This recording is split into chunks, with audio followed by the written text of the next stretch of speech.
നമുക്ക് സ്കിന്നിലൊക്കെ ചൊറിഞ്ഞു കടിക്കുമ്പോൾ തന്നെ അതിൻ്റെ ബുദ്ധിമുട്ട് എന്തുമാത്രമുണ്ട്. ഇതുപോലെ വയറിനുള്ളിൽ ഇങ്ങനെ ചൊറിഞ്ഞു തടിച്ചതുപോലുള്ള ലീഷൻസ് ഉണ്ടായാലോ, നമുക്ക് കയ്യിലുണ്ടാകുന്ന നീറ്റൽ പോലെ ആയിരിക്കത്തില്ല വയറിനുള്ളിൽ. അത് നമ്മൾ ഡെയിലി കഴിക്കുന്ന അരി, ഗോതമ്പ്, പാല്, മുട്ട, മീറ്റ് ഐറ്റംസും സീ ഫുഡ് ഐറ്റംസും ഒക്കെ ഒരുപാട് തരത്തിലുള്ള അലർജിക് റിയാക്ഷൻ ഉണ്ടാക്കും.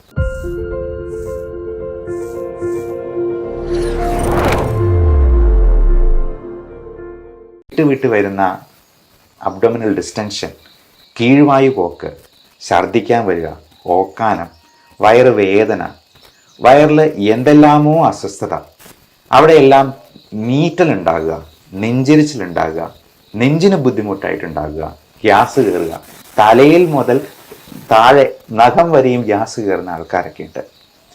നമുക്കറിയാം, നമുക്ക് പറ്റാത്ത എന്തെങ്കിലും സാധനങ്ങളൊക്കെ ഉള്ളിൽ ചെന്ന് കഴിഞ്ഞിട്ടുണ്ടെങ്കിൽ അതെന്തെല്ലാം റിയാക്ഷൻ ഉണ്ടാക്കും. നമുക്ക് സ്കിന്നിലൊക്കെ ചൊറിഞ്ഞു കടിക്കുമ്പോൾ തന്നെ അതിൻ്റെ ബുദ്ധിമുട്ട് എന്തുമാത്രമുണ്ട്. ഇതുപോലെ വയറിനുള്ളിൽ, നമ്മുടെ വയറിൻ്റെ എപ്പിത്തീലിയൽ ലൈനിങ്ങിൽ ഒക്കെ ഇങ്ങനെ ചൊറിഞ്ഞു തടിച്ചതുപോലുള്ള ലീഷൻസ് ഉണ്ടായാലോ, അതുപോലെ അൾസേഴ്സ് ഉണ്ടായെന്നാലോ, ഈ പറയുന്ന നീറ്റിലൊക്കെ എങ്ങനെയാണ് ഉണ്ടാവുക? നമുക്ക് കയ്യിലുണ്ടാകുന്ന നീറ്റൽ പോലെ ആയിരിക്കത്തില്ല വയറിനുള്ളിലുണ്ടാകുന്ന നീറ്റലും ഗ്യാസും പുകച്ചിലുമൊക്കെ അത് ചിലപ്പോൾ മറ്റേതെങ്കിലും ഒരു തരത്തിലായിരിക്കും. പലപ്പോഴും ulcerative colitis, irritable bowel syndrome, Crohn's disease തുടങ്ങിയ കാര്യങ്ങളൊക്കെ നമ്മളൊരു എൻഡോസ്കോപ്പി ചെയ്ത് നോക്കുമ്പോഴത്തേക്കും ചിലപ്പോൾ കാണാൻ പറ്റും അൾസേഴ്സ് ഇങ്ങനെ നിറഞ്ഞു നിൽക്കുന്നത്. അതിന് ചുറ്റും ഈ ദേഹം ചൊറിഞ്ഞു കളിച്ചിരിക്കുന്നത് പോലെ തന്നെയുള്ള ലീഷൻസ് കാണാം. അതേപോലെ പലതരത്തിലുള്ള ഇൻഫെക്ഷൻസ് ഉണ്ടാകാം. എല്ലാം നമ്മൾ കഴിക്കുന്ന ഭക്ഷണത്തിൽ തന്നെ ഉണ്ടാകുന്നതാണ്. നമുക്ക് പറ്റാത്ത പല ഭക്ഷണങ്ങളും ഉള്ളിൽ ചെല്ലുന്നുണ്ടാവാം. ഇപ്പോൾ നമ്മുടെ സ്കിന്നിൽ എന്തെങ്കിലും ഒരു ചൊറിയണം പോലെ ഒരു സംഗതി തട്ടുന്നാൽ പോലും നമുക്ക് ചൊറിഞ്ഞു തടിക്കും, തിണുക്കും.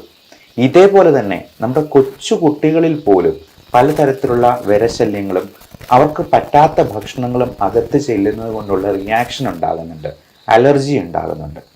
പലപ്പോഴും ഈസ്നോഫിൽ കൗണ്ട് ഒരു പരിധിയിൽ കൂടുതൽ, അതായത് 8-9% ഒക്കെ ഉണ്ടെന്നുണ്ടെങ്കിൽ നമ്മൾ കൊച്ചു കുട്ടികൾക്കും മുതിർന്നവർക്കും ഉറപ്പായിട്ടും കൊടുക്കുന്ന ഒരു മരുന്നുണ്ട്, ആൽബൻഡസോൾ. ഞാൻ ഒരു പടിയും കൂടെ കടന്ന് ആൽബൻഡസോൾ പ്ലസ് ഐവർമെക്റ്റിൻ രണ്ടും കൂടെ ചേർന്നുള്ള, അതായത് എല്ലാ തരത്തിലുള്ള അണുക്കളും ചത്തുപോകുന്ന രീതിയിലുള്ള ഒരു മരുന്ന് 6 മാസത്തിലൊരിക്കൽ ഉറപ്പായിട്ടും ഇങ്ങനെയുള്ളവരിൽ കൊടുക്കാറുണ്ട്. ചിലപ്പോൾ അത് റിപ്പീറ്റായിട്ട് 2 പ്രാവശ്യമൊക്കെ ചില ആൾക്കാരിൽ കൊടുക്കാറുമുണ്ട്. അപ്പോൾ ഇത് എന്തുകൊണ്ടാണ് ഈ ഈസ്നോഫിൽ കൗണ്ട് കൂടുമ്പോൾ, അതായത് അലർജി ഉണ്ടാകുമ്പോൾ ഈ ആൽബൻഡസോൾ കൊടുക്കുന്നത്?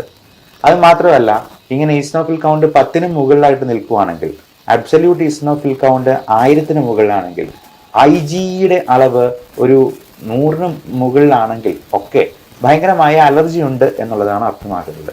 പക്ഷെ അന്നേരം നമ്മൾ കൊടുക്കുന്ന ഒരു മരുന്നാണ് ഈ പറയുന്ന ആൽബൻഡസോൾ DEC, ഡൈഇഥൈൽ കാർബമസൈൻ. അതായത് ഫൈലേറിയൽ വേംസ്, ചില തരത്തിലുള്ള വിരകൾക്ക് കൊടുക്കുന്ന ഒരു മരുന്നാണ്. ഇത് രണ്ടും കൂടെ കമ്പൈൻ ചെയ്ത്, അതും സിട്രസിന്റെ മരുന്നും കൂടെ, അലർജിക്കുള്ള മരുന്നും കൂടെ കമ്പൈൻ ചെയ്ത്, ബാനസിഡ് ഫോർട്ട് എന്നൊക്കെയുള്ള പേരിൽ നിങ്ങൾ കേട്ടിട്ടുണ്ടാവാം. 3 ആഴ്ചത്തേക്ക് ദിവസം 3 നേരം വെച്ചിട്ട് കഴിച്ചോണം, നിർത്തരുത് എന്ന് ഡോക്ടർ കട്ടായം പറയുന്നത് നിങ്ങൾ തന്നെ ചിലപ്പോൾ ശ്രദ്ധിച്ചിട്ടുണ്ടാവാം. അതോടൊപ്പം തന്നെ ചിലപ്പോൾ സ്റ്റിറോയിഡ് മരുന്നും കൊടുത്തേക്കാം. അപ്പോൾ ഈ പറയുന്ന അലർജിയും ഇത്തരത്തിലുള്ള വയറിൻ്റെ ഇൻഫെക്ഷൻസും വയറ് സംബന്ധമായിട്ടുള്ള ഗ്യാസ് പ്രോബ്ലംസും ഒക്കെ തമ്മിൽ അലർജിപരമായ ഭക്ഷണത്തിലുള്ള ഇൻടോളറൻസുമായിട്ട് അഭേദ്യമായ ബന്ധമുണ്ട് എന്നുള്ളതാണ് നമ്മൾ ഇതിൽ നിന്നും മനസ്സിലാക്കേണ്ടത്. നമുക്ക് പറ്റാത്ത ഭക്ഷണം, അത് നമ്മൾ ഡെയിലി കഴിക്കുന്ന അരി, ഗോതമ്പ്, പാല്, മുട്ട, ഇറച്ചി ഉൽപ്പന്നങ്ങൾ പറയാനില്ല, മീറ്റ് ഐറ്റംസും സീ ഫുഡ് ഐറ്റംസും ഒക്കെ ഒരുപാട് തരത്തിലുള്ള അലർജിക് റിയാക്ഷൻ ഉണ്ടാക്കും.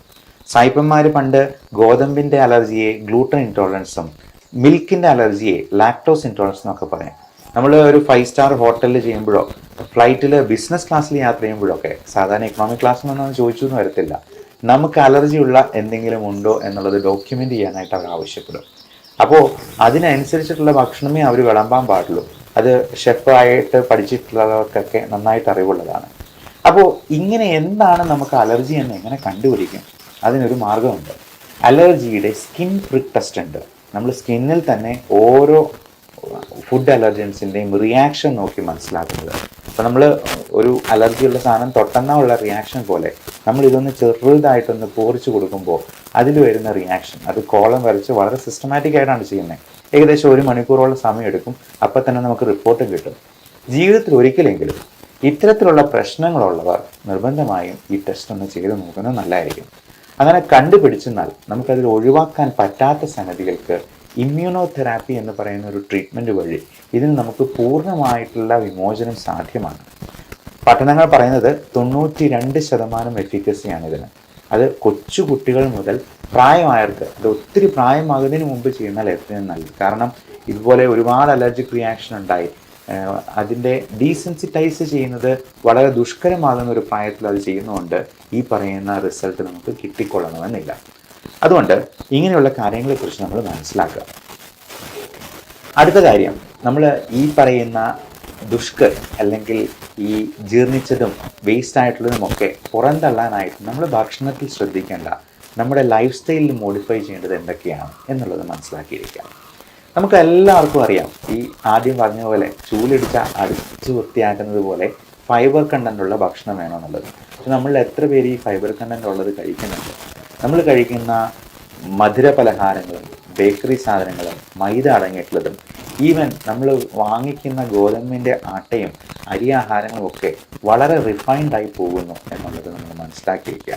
അത് തവിടിൻ്റെ അംശം തീരെ കുറവാണ്. ഇങ്ങനെ ഏറ്റവും റിഫൈൻഡ് ആയിട്ട് വരുന്നത് അരിക്ക് സൗന്ദര്യം കൂടുന്തോറും അതിൻ്റെ ക്വാളിറ്റി കുറഞ്ഞു പോവുകയാണ് ചെയ്യുന്നത്. നമുക്ക് ഈ ഗ്ലൈസിമിക് ഇൻഡെക്സ് ഒത്തിരി കൂട്ടുക. അപ്പം നല്ല വെള്ളരി ചോറ് മാത്രമേ ചില കുട്ടികളൊക്കെ ആണെങ്കിലും കഴിക്കത്തുള്ളൂ. അത് ഇച്ചിരി പൊട്ടും തടിപ്പും ഒക്കെ ആണെന്നുണ്ടെങ്കിൽ വേണ്ടാന്ന് പറയും. ഇപ്പം നമ്മൾ കേരളത്തിൽ നിന്ന് പുറത്തോട്ട് പോയിട്ടുണ്ടെങ്കിൽ എല്ലായിടത്തും വൈറ്റ് റൈസേ ഉള്ളൂ. അവർ ബ്രൗൺ റൈസ് കൊടുക്കുന്ന കഴിക്കുക പോലും ഇല്ല. എന്നാൽ ഏറ്റവും നല്ലത് നല്ല ബ്രൗൺ കളറിലുള്ള, പറ്റുമെങ്കിൽ ചുവന്ന നിറത്തിലിരിക്കുന്ന ചെമ്പാവരിയുടെയൊക്കെ ചോറ് കൊണ്ടുള്ള ഭക്ഷണങ്ങളാണ് എന്നുള്ളത് പ്രത്യേകം മനസ്സിലാക്കുക. നല്ല ചുവന്ന അരി കിട്ടും, അതാണ് ഏറ്റവും തവിടുള്ളത്. അല്ലെങ്കിൽ നല്ല തവിടിൻ്റെ കണ്ടൻ്റുള്ള മില്ലറ്റ്സ് പോലുള്ള, മില്ലറ്റ്സ് തന്നെ പല വെറൈറ്റി അവൈലബിൾ ആണ്. ബേബി മില്ലറ്റ്സ് പോലുള്ള സാധനങ്ങളും ചോളം പോലുള്ള സാധനങ്ങളും ഒക്കെ. അപ്പം അതിൽ എത്രത്തോളം തവിടുണ്ടോ അത്രത്തോളം നല്ലത്. പണ്ടൊക്കെ വീടുകളിൽ മുതിർന്ന കുട്ടികൾ ഇളയ കുട്ടികളോട് തമാശ പറയാണ്, എടാ നിന്നെ തവിട് കൊടുത്ത് വാങ്ങിച്ച കേട്ടോ, നിന്നെ കൊണ്ടൊരു ഉപയോഗമില്ലാണ്. പക്ഷേ ഇനി ഈ ഇളയ കുട്ടികൾക്ക് അവരോട് തിരിച്ചു പറയാം, തവിടിനാണ് ഏറ്റവും കൂടുതൽ പോഷകങ്ങളും ഉള്ളത്, ഏറ്റവും ആരോഗ്യം നമുക്ക് മെച്ചപ്പെടുത്താനായിട്ടും തവിട് അടങ്ങിയ ആഹാരമാണ് നല്ലത് എന്ന് നമുക്ക് തിരിച്ച് പറയാനായിട്ട് ഒരു വാദമുഖമായി. ഇനി ഇതിന് നമുക്ക് ഹോം റെമഡീസിനായിട്ട് എന്തൊക്കെ ചെയ്യാൻ പറ്റും? ഏറ്റവും നല്ല ഒരു ഹോം റെമഡി പറയാം. ഉലുവ എന്ന് പറയുന്ന സാധനം ഉണ്ടല്ലോ, ഈ ഉലുവ മോരും വെള്ളത്തിൽ അരച്ച് ചേർത്ത് അങ്ങ് കുടിക്കുക. അതുകൊണ്ട് രണ്ടുണ്ട് ഗുണം. ഉലുവ അടങ്ങിയിട്ടുള്ളത് കൊണ്ട് അതിന് നല്ല ഫൈബർ കണ്ടന്റ് ഉണ്ട്. കൂടാതെ അത് ദഹനത്തിന് വളരെയധികം സഹായിക്കുന്നതാണ്. 2, ഈ മോരും വെള്ളത്തിന് നല്ല ലാക്റ്റിക് ആസിഡ് ബാസിലസ് ഉണ്ട്. ഈ പ്രീ ആൻഡ് പ്രോബയോട്ടിക്സ് എന്ന് പറയുന്ന കാറ്റഗറിയിലുള്ള കുറച്ച് ഗട്ട് ബാക്ടീരിയ ഉണ്ട്. അതായത് നമ്മുടെ ഇൻഡസ്ട്രിയിലെ നമ്മുടെ സുഹൃത്തുക്കളായിട്ടുള്ള ചില അണുക്കളുണ്ട്. അവന്മാരൊക്കെ പലപ്പോഴും നമ്മുടെ അശ്രദ്ധ കൊണ്ട് ചത്തുപോകുന്നുണ്ട്. പക്ഷേ നമുക്ക് ഇവന്മാരെയൊക്കെ വേണം. കാരണം ഇതെല്ലാം നല്ല രീതിയിൽ പുറന്തള്ളാനായിട്ടും ദഹനം സഹായിക്കാനായിട്ടും ഇവന്മാരെ വേണം. അല്ല എന്നുണ്ടെങ്കിൽ നമ്മൾ ഈ കീഴ്വായു വിടുമ്പോൾ വരുന്നത് എത്രയോ ടോക്സിക് ആയിട്ടുള്ള കെമിക്കൽസും ഗ്യാസും ആണെന്നറിയാമോ? ഹൈഡ്രജൻ സൾഫൈഡ് എന്ന് പറയുന്ന ഗ്യാസാണ് ആ കീഴ്വായു പോകുമ്പോൾ അത്ര ദുസ്സഹമായിട്ടുള്ള ഒരു ദുർഗന്ധം ഉണ്ടാക്കുന്നത്. അതുപോലെ മീഥെയിൻ പോലുള്ള ഗ്യാസുകളും അമോണിയ പോലുള്ള വിഷവാതകങ്ങൾ പോലും പല അസുഖങ്ങളിലും ഉണ്ടായി വരുന്നുണ്ട് എന്നുള്ളത് മനസ്സിലാക്കുക. അപ്പോൾ ഇതിലൊക്കെ ഇപ്പോൾ ഈ അമോണിയ അത് ഒത്തിരി കൂടി കഴിയുമ്പോഴത്തേക്കുമാണ് ഈ ലിവറിൻ്റെ പ്രോബ്ലംസ് ഉള്ളവർക്ക് ബോധക്കേടും ബോധക്ഷയവും ഒക്കെ ഉണ്ടാക്കുന്ന ഹെപ്പാറ്റിക് എൻകെഫലോപ്പതി എന്ന് പറയുന്ന ഒരു കണ്ടീഷനിലോട്ട് പോകും. ആൾ ബോധം കെട്ടു പോകും. അപ്പോൾ ഈ അമോണിയയുടെ അളവ് ഒത്തിരി ക്രമാതീതമായിട്ട് കൂടുകയും അത് ലിവറിൻ്റെ പ്രശ്നങ്ങൾ കൊണ്ടുണ്ടാകാം, കിഡ്നിയുടെ പ്രശ്നങ്ങൾ കൊണ്ടുണ്ടാകാം, ദഹന സംബന്ധമായിട്ടുള്ള മറ്റ് പ്രശ്നങ്ങൾ കൊണ്ടുണ്ടാകാം, ശ്വാസകോശ സംബന്ധമായ രോഗങ്ങളിലോട്ട് പോലും ഈ GERD പുളിച്ചിതകെട്ടൽ, ഗേർഡ് എന്ന് പറയുന്ന ഗ്യാസ്ട്രോ ഈസോഫാജിയൽ റിഫ്ലക്സ് ഡിസീസ്, ചുമ ഉണ്ടാക്കാൻ ഒരു വലിയ കാരണമാണെന്ന് എത്ര പേർക്കറിയാം? പലപ്പോഴും ഈ ചുമ പലയിടത്തും ട്രീറ്റ് ചെയ്തിട്ട് ഒരിക്കലും ഭേദമാകാതെ നമ്മുടെ അടുത്ത് വന്നപ്പോൾ ജസ്റ്റ് ഒരു പാൻഡോപ്രസോൾ ടാബ്ലറ്റ് അല്ലെങ്കിൽ ഒരു ഡോംസ്റ്റാൾ ടാബ്ലറ്റും കൂടെ കൂട്ടി ചേർത്ത് കൊടുക്കുമ്പോഴത്തേക്കും ആ ചുമ മാറുന്ന കാണാം. അതുപോലെ കാൽഷ്യം കുറഞ്ഞു പോകുന്നത് കൊണ്ട് ചുമ കുറയാം, മഗ്നീഷ്യം കുറഞ്ഞു പോകുന്നതുകൊണ്ട് ദഹനം പ്രോപ്പർ ആകാതെ വരാം, കോൺസ്റ്റിപ്പേഷൻ ഉണ്ടാകാം എന്നൊക്കെ നമുക്ക് ശരിക്കും അറിവില്ല എന്നുള്ളതാണ് ശരിയായിട്ടുള്ള വസ്തുത. അപ്പോൾ മഗ്നീഷ്യം കണ്ടന്റ് കൂടുതലുള്ള ഭക്ഷണങ്ങൾ കഴിക്കുന്നതിനോടൊപ്പം തന്നെ അതിനെ കുറച്ച് കളയുന്ന സ്ട്രെസ് ഫാക്ടറും സ്മോക്കിങ്ങും പിന്നെ നമ്മുടെ ഭക്ഷണത്തിലുള്ള പലതരത്തിലും ഈ ബെവറേജസ് പോലെ ആൽക്കഹോൾ പോലുള്ള സാധനങ്ങൾ, കോഫി ഒത്തിരി കുടിക്കുന്നതൊക്കെ നമ്മൾ ഈ മഗ്നീഷ്യത്തെ കുറച്ച് കളയേണ്ടി വരും. പലപ്പോഴും ഈ ഉറക്കമില്ലായ്മയൊക്കെ തന്നെ മഗ്നീഷ്യവും കാൽഷ്യവും കുറച്ച് പോകാനായിട്ടും വൈറ്റമിൻ D3 അളവ് കുറഞ്ഞു പോകാനും ഇത് തന്നെ പലതരത്തിലുള്ള സ്ട്രെസ് ഫാക്ടർ ഇൻഡ്യൂസ്ഡ് ആയിട്ടുള്ള ഗ്യാസ്ട്രൈറ്റിസും ഉണ്ടാക്കും. അപ്പം നമുക്കറിയാം ഈ നമ്മുടെ പിള്ളേർക്കൊക്കെ പരീക്ഷയുടെ പോകുന്ന അന്ന് ദിവസം രാവിലെ ചിലപ്പോൾ വയറ്റൊഴിച്ചിലും ചിലപ്പോൾ കോൺസ്റ്റിപ്പേഷനും ഛർദിയും ഒക്കെ ആകുന്നത് ഈ സ്ട്രെസ് ഇൻഡ്യൂസ്ഡ് ഗ്യാസ്ട്രൈറ്റിസിൻ്റെ ഭാഗമാണ്. അതിൽ നിന്ന് തന്നെ ശ്വാസമുട്ടലും ചുമയും കൂടി ഉണ്ടാകും എന്ന് പറഞ്ഞാൽ അത് എത്ര ഭീകരമായിട്ടുള്ള അവസ്ഥയായിരിക്കും. അതേപോലെ ഈ കീഴ്വായി പോകുന്നത് അത് ശബ്ദത്തോടു കൂടിയോ ശബ്ദമില്ലാതെയോ ഒക്കെ പോയേക്കാം. അതിൽ ഈ ഹൈഡ്രജൻ സൾഫൈഡ് എന്ന് പറയുന്ന ഗ്യാസ്, അത് ചീഞ്ഞ മുട്ടയുടെ ഉള്ളിൽ നിന്ന് വരുന്ന ഗ്യാസാണ്. അതുപോലുള്ള സാധനങ്ങൾ നമ്മുടെ വയറിനുള്ളിൽ കെട്ടിക്കിടക്കുന്നുണ്ട് എന്നുള്ളത് നമ്മൾ അപ്പോഴേ മനസ്സിലാക്കിക്കൊള്ളണം. ഇതിന് പലതരത്തിലുള്ള മരുന്നുകൾ നമ്മൾ മോഡേൺ മെഡിസിൻ തന്നെ കൊടുക്കാറുണ്ട്. അത് പലപ്പോഴും മരുന്നുകളല്ല. ഇപ്പോൾ നമുക്ക് ഹോം റെമഡീസ് ആയിട്ട് കൊടുക്കാവുന്ന പലതരത്തിലുള്ള കാസ്റ്റർ ഓയിൽ, ആവണക്കെണ്ണ പോലുള്ള സാധനങ്ങളുണ്ട്. നല്ല ഫാറ്റ് പ്രദാനം ചെയ്യുന്ന ഗുഡ് കൊളസ്ട്രോൾ, ബാഡ് കൊളസ്ട്രോൾ രണ്ടാണെന്നറിയാം. നല്ല രീതിയിലുള്ള ഫാറ്റ് പ്രദാനം ചെയ്യുന്ന പലതരത്തിലുള്ള എണ്ണകളുണ്ട്. ഇപ്പം വെളിച്ചെണ്ണയാണെങ്കിലും നല്ല വെളിച്ചെണ്ണ ഉപയോഗിക്കുന്നത് നമുക്ക് തന്നെ ചക്കിലാട്ടി എടുക്കുന്ന വെളിച്ചെണ്ണയാണെങ്കിൽ ഏറെ നല്ലത്. അതേപോലെ നമുക്ക് ഈ ഒലീവ് ഓയിൽ പോലുള്ള സാധനങ്ങൾ, നമുക്ക് എണ്ണ ഉപയോഗിക്കുമ്പോൾ ഏറ്റവും ശുദ്ധമായതും ആയിട്ടുള്ള എണ്ണ നമ്മൾ മാറി മാറി ഉപയോഗിക്കാനായിട്ട് ശ്രദ്ധിക്കുക. അപ്പോൾ ഇതെല്ലാം നമ്മുടെ ഈ വയറിൻ്റെ പ്രശ്നങ്ങൾ മാറാനായിട്ടും ഒത്തിരി സഹായിക്കുന്നതാണ്. അതേപോലെ നല്ല ഫ്രൂട്ട്സ് അധികം മധുരമില്ലാത്ത കഴിക്കാനായിട്ട് നോക്കുക. അപ്പം മധുരത്തിൽ അടങ്ങിയിരിക്കുന്ന ഫ്രക്ടോസ് എന്ന് പറയുന്ന കണ്ടന്റ് തന്നെ ലിവറിനെ ചിലപ്പം കൂടുതൽ അപകടകരമായിരിക്കാം. അതായത് മധുരമുള്ള പഴങ്ങളായിട്ടുള്ള മാങ്ങപ്പഴത്തിലും ചക്കപ്പഴത്തിലും അതുപോലെ ചെറുപഴത്തിലാണെങ്കിലും ഒരുപാട് ഫ്രക്ടോസ് അടങ്ങിയിട്ടുള്ളതാണെങ്കിൽ അത് ചിലപ്പോൾ ലിവറിൻ്റെ സിറോസിസിലേക്ക് തന്നെ കാരണമാക്കാം എന്നുള്ളത് പ്രത്യേകം മനസ്സിലാക്കുക. ഡയബറ്റിക് ആയിട്ടുള്ള രോഗികൾക്ക് ഇത് കഴിച്ചിരുന്ന ഷുഗർ കൂടുകയും ചെയ്യും. എന്നാൽ നമ്മൾ ഈ കോൺസ്റ്റിപ്പേഷൻ റിലീവ് ചെയ്യാൻ കൊടുക്കുന്ന ലാക്ടലോസ് എന്ന് പറയുന്നൊരു മരുന്നുണ്ട്. അപ്പോൾ ഈ ലാക്ടലോസ് ഒരു സിറപ്പായിട്ടാണ് കൊടുക്കുക. ഈ സിറപ്പിന് മധുരമുണ്ടെങ്കിലും അത് ഈ ഗ്ലൈസിമിക് ഇൻഡെക്സ് കൂട്ടുന്നതല്ല, അതായത് ഷുഗർ ലെവൽ കൂട്ടാത്ത രീതിയിലുള്ള മരുന്നാണ്. ഇനി അതിൽ നിന്നില്ലെങ്കിൽ പലപ്പോഴും പല എനിമ കൊടുക്കാറുണ്ട്. അത് ഇത്രയേ ഉള്ളൂ, എനിമ ചെയ്യുന്നത് ഇത്രയേ ഉള്ളൂ.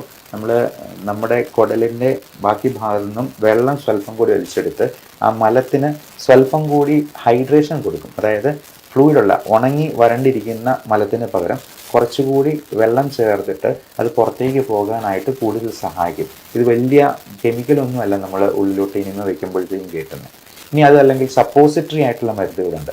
ഇതിൻ്റെയൊക്കെ ആക്ഷൻ ഇങ്ങനെയാണ്: നമ്മുടെ ബവൽ മൂവ്മെൻറ്റ്സ് കുറച്ചുകൂടി നന്നാക്കുക, അപ്പോൾ ഫൈബർ കണ്ടൻറ്റ് കൂട്ടുക. പലപ്പോഴും ഫൈബർ കണ്ടൻ്റ് ആയിട്ടുള്ള സാധനങ്ങൾ നമ്മൾ പൊടിയായിട്ടോ ഒക്കെ കഴിക്കാനായിട്ട് പറയും. അപ്പോൾ ഇതൊക്കെ ഗുളിക രൂപത്തിൽ ഇരുന്നെന്ന് വെച്ചിട്ട് ഇതൊന്നും വലിയ കെമിക്കലാണ് എന്ന് തെറ്റിദ്ധരിക്കരുത്. പലപ്പോഴും പല ആൾക്കാരും അയ്യോ ഇംഗ്ലീഷ് മരുന്നുകൾ മൊത്തം അപകടമാണ്, മൊത്തം പ്രശ്നങ്ങൾ ഉണ്ടാക്കും, സൈഡ് ഇഫക്റ്റ് ഉണ്ടാക്കും എന്നെല്ലാം പറയുന്ന ആൾക്കാരുണ്ട്. പക്ഷേ നമ്മളിത് ഗുളിക രൂപത്തിൽ കഴിക്കുന്നു എന്ന് കരുതി അതിനകത്ത് മൊത്തം കെമിക്കൽസ് ആണെന്ന് ധരിക്കരുത്. ഇതെല്ലാം പലപ്പോഴും പ്ലാന്റ് പ്രോഡക്ട്സിൽ നിന്നുണ്ടാക്കുന്ന മരുന്നുകൾ തന്നെയാണ്.